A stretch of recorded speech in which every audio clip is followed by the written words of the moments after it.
अच्छा जी, दूसरा क्वेश्चन ये था कि वाकई से कि फार्मी मुर्गी को जो फीड दी जाती है तो वो बता रहा था कि खुद मुर्गियों का ज़बह किया हुआ जो खून होता है वो भी खिलाया जाता है, और गले सड़े अज्जा जैसा कि मछलियाँ जो है उनको सुखा लेते हैं, और बहुत सारी चीज़ें मुर्दा मुर्गियाँ वगैरह का खून के ज़रिए भी फीड बनाई जाती है। तो क्या खाना उसका जायज़ है नाजायज़ है? तो देखें, उनका खाना जायज़ है। शरीयत मुताहरा में उसका हुक्म शरई ये है कि ऐसी चीज़ों को जो नापाक नजिस चीज़ें खाती हैं जैसे मुर्गी वगैरह भी और भी दीगर जानवर, तो उनका हुक्म है जल्लाला का।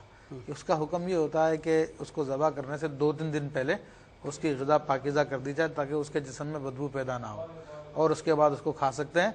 और फ़ुक़हा ने यहाँ तक लिखा है कि अगर बकरी का बच्चा कुतिया के दूध पे पला बढ़ा तो उसका गोश्त और दूध जायज़ है बकरी के बच्चे का, जब वो बकरी बन जाए तो, क्योंकि उसकी अज्जा चेंज हो चुके हैं, सही, उसकी जिन्स चेंज हो चुकी है। सही। शामिल एक और कॉलर